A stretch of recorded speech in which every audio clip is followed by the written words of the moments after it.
So hello everyone, good afternoon to all and चलिए start करते हैं आज का लेक्चर। अब आते हैं कांग्रेस का गठन किस तरीके से होता है।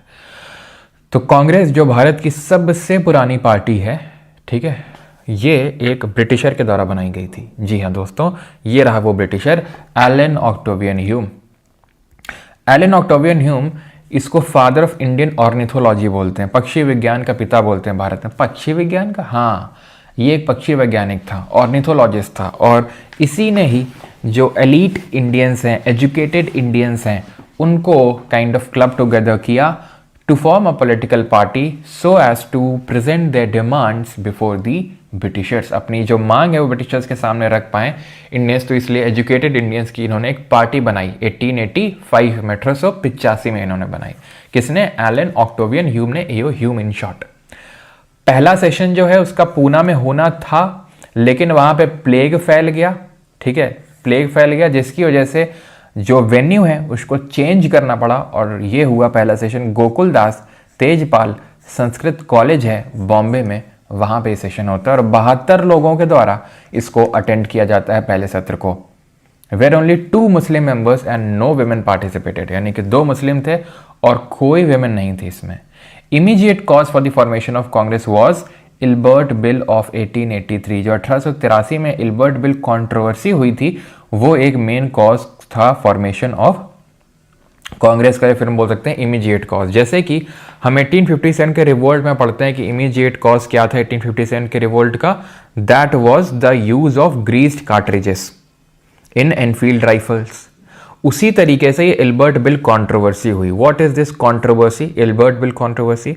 तो हुआ ये था, इल्बर्ट करके एक आदमी था, वॉइसरॉय उस टाइम पे रिपन था, ध्यान रखना, इल्बर्ट नहीं था, रिपन था उस टाइम पे वॉइसरॉय। और इल्बर्ट एक, ठीक है, काइंड ऑफ लॉ मेंबर था, उसने एक बिल तैयार किया रिपन के कहने पे, जिसके थ्रू हुआ ये कि अब से ब्रिटिश सब्जेक्ट्स का ट्रायल इंडियन जजेस के अंडर में चल सकता है। ध्यान से समझिएगा इस चीज़ को। मतलब ये है कि जैसे अपन इंडियन है, ठीक है, मैं इंडियन हूँ, तो मैंने अगर कुछ किया है, मतलब मेरा अगर ट्रायल चलेगा कोर्ट में, तो जज मेरा इंडियन भी हो सकता है, ब्रिटिशर हो सकता है, कोई भी हो सकता है। लेकिन अगर मैं ब्रिटिशर हूँ तो ब्रिटिशर्स का ट्रायल सिर्फ ब्रिटिश जज के अंडर में ही चल सकता है, इंडियन जज उसको फैसला नहीं सुना सकता है। ऐसा एग्जिस्ट करता था, वो चेंज करना चाह रहा था इल्बर्ट बिल 1883। और जब ये बिल आया तो ब्रिटिशर्स का ईगो हर्ट हो गया, ना सिर्फ इंडिया में बल्कि ब्रिटेन में भी, कि अब इंडियंस हमें फैसला सुनाएंगे।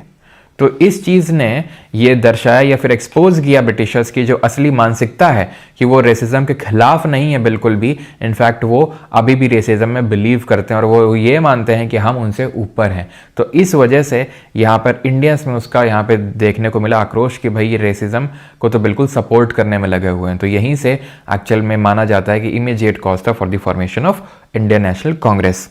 ओके, वही यहाँ पे पूरा लिखा हुआ है, आप देख सकते हैं, इल्बर्ट बिल, जो कि रिपन, ठीक है, वॉइस रॉयस टाइम पे थे रिपन।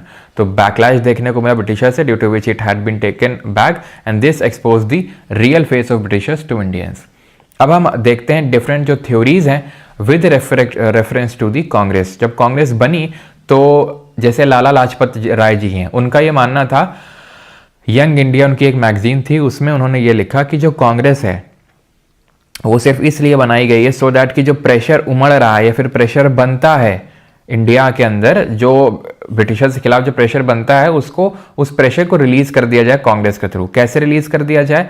कि कांग्रेस को इस तरीके से यूज किया जाए as a tool so that कि लोग शांत हो जाएं कि हाँ, ये तो कांग्रेस तो हमारी पार्टी है, तो हमारे हकों के लिए लड़ रही है, तो अगर कांग्रेस बोल रही है तो चलो शांत हो जाते हैं। तो इस तरीके से सेफ्टी वॉल्व थ्योरी दी थी लाला लाजपत राय ने, किस तरीके से सेफ्टी वॉल्व की तरह यूज किया जा रहा है किसको? कांग्रेस को, ठीक है, या फिर यूज किया जाएगा। तो safety valve theory Lala Lajpat Rai ji ने दी थी। इसको एक षड्यंत्र के तहत बनाया गया है, ऐसा आरपी दत्त जी का कहना था।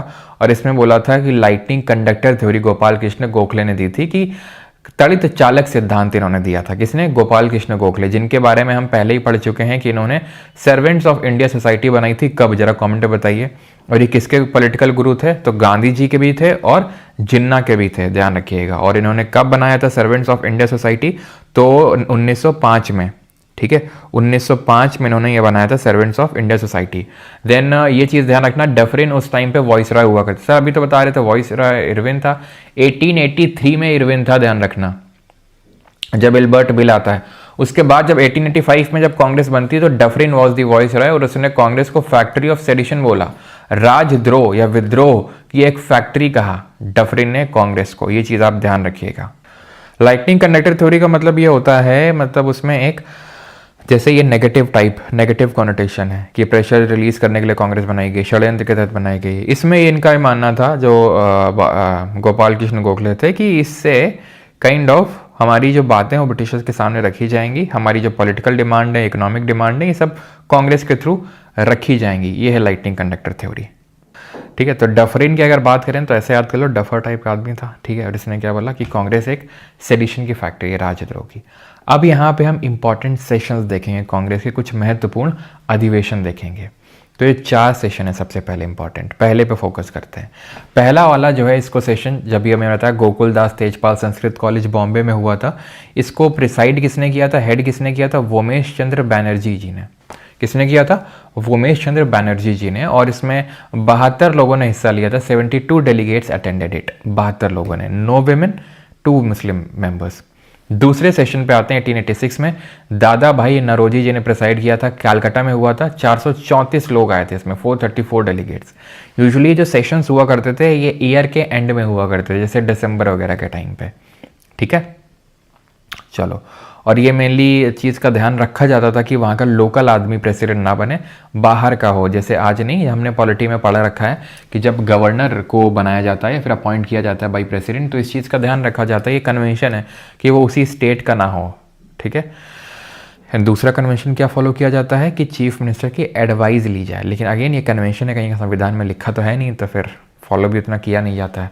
1887 में तीसरा सेशन होता है, बदरुद्दीन तैयब जी प्रिसाइड करते हैं। मद्रास में सेशन होता है and he became the first Muslim president of Congress. याद ऐसे रख लो कि मद्रास जो है, जो सेंटर है, अगर हम देखें बहुत सारे मंदिर हैं तो हिंदू बहुत रहते हैं यहाँ पे, तो इसीलिए मुस्लिम को बनाया गया, ऐसे याद कर सकते हो। वैसे मद्रास से ही AR रहमान भी हैं।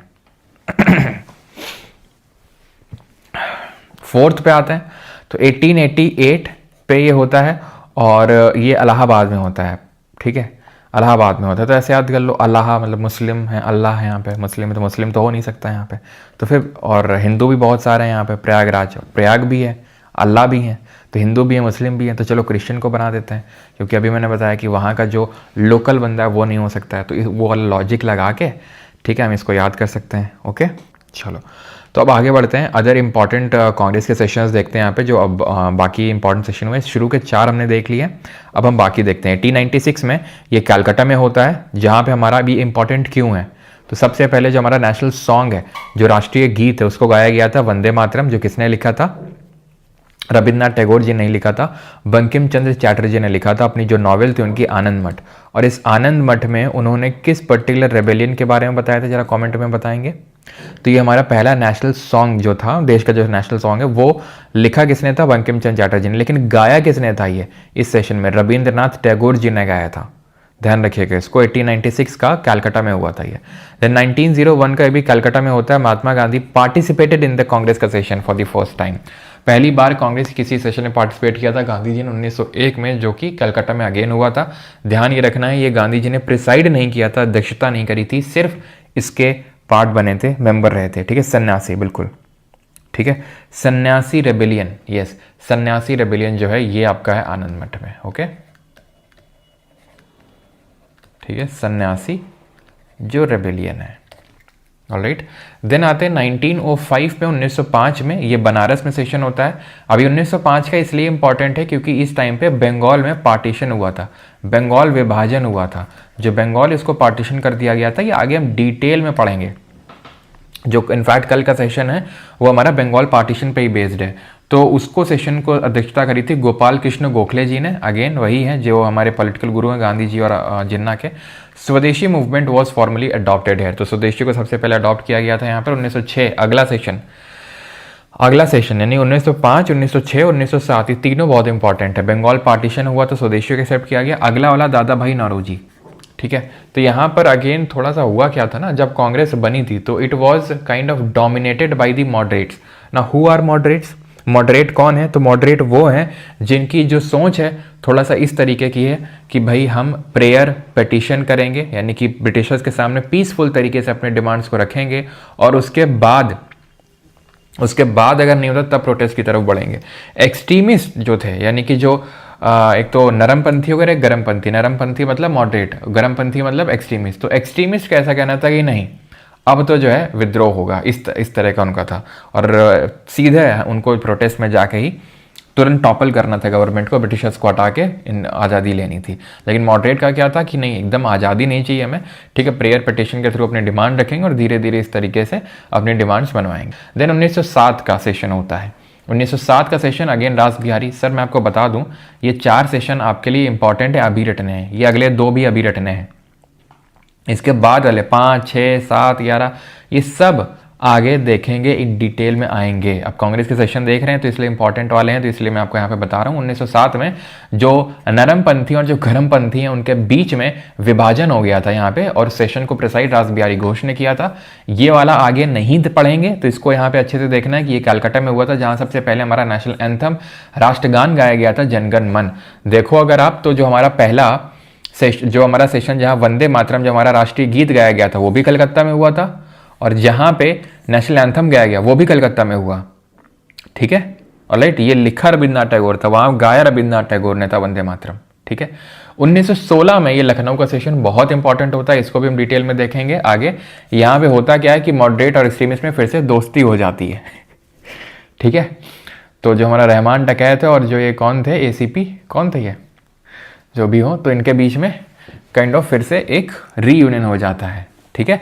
प्रिसाइड इसको करते हैं अंबिका चंद मजूमदार, और ना सिर्फ इनके बीच में बल्कि मुस्लिम लीग और कांग्रेस भी एक साथ आ जाती हैं और अपनी लखनऊ पैक्ट, अपनी ज्वाइंट डिमांड रखती हैं लखनऊ पैक्ट के थ्रू।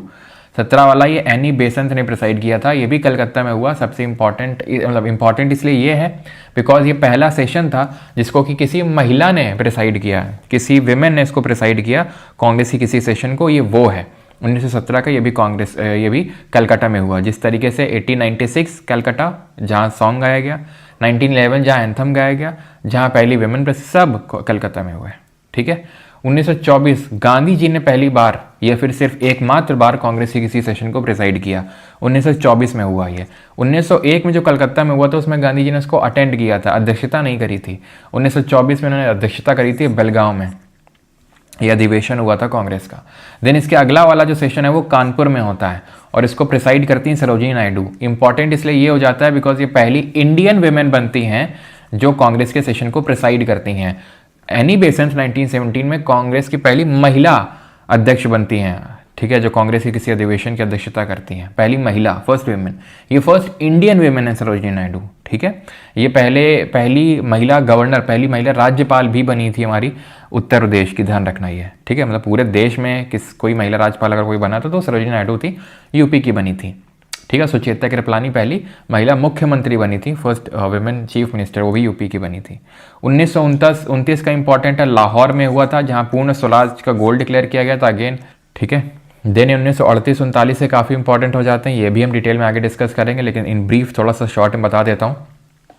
38 में हुआ था हरिपुरा गुजरात में, जहाँ पे सुभाष चंद्र बोस अध्यक्ष के तौर पे नियुक्त हुए थे कांग्रेस के, और उसके बाद 39 में फिर से त्रिपुरी के लिए जब चुनाव हुए अध्यक्ष पद के, तो फिर से सुभाष चंद्र बोस खड़े हुए। गांधी जी इनसे इनकी ज़्यादा बनती थी नहीं बोस जी की, तो इन्होंने, गांधी जी ने अपने रिप्रेजेंटेटिव पट्टाभी सीतारामैया को खड़ा किया और इनको सपोर्ट किया कि पट्टाभी सीतारामैया जीते हैं, लेकिन जीत जाते हैं सुभाष चंद्र बोस। लेकिन गांधी जी और बोस जी के डिफरेंसेस के चलते यहाँ पे जो बोस जी हैं, सुभाष चंद्र बोस, वो रिजाइन कर देते हैं कांग्रेस से और फिर खुद की पार्टी बना लेते हैं 39 में, ऑल इंडिया फॉरवर्ड ब्लॉक, ठीक है। तो ये थोड़ा सा ध्यान रखना है। Rajendra Prasad was elected as president in 1939 में, 1939 से बनते हैं कांग्रेस के। मदन मोहन मालवीय प्रेसाइडेड INC के session most number of times preside किया मदन मोहन मालवीय ने। JB कृपलानी, जब हम आज़ाद हो रहे थे 1946 में, तब JB Kripalani, in short Acharya Kripalani ji preside कर रहे थे कांग्रेस के सेशन को, ठीक है। और यंगेस्ट जो प्रेसिडेंट बने थे मौलाना अबुल कलाम आज़ाद, जो हमारे देश के पहले एजुकेशन मिनिस्टर भी थे। तो यहाँ से होता है हमारा आज का सेशन खत्म, छोटा सा, ठीक है।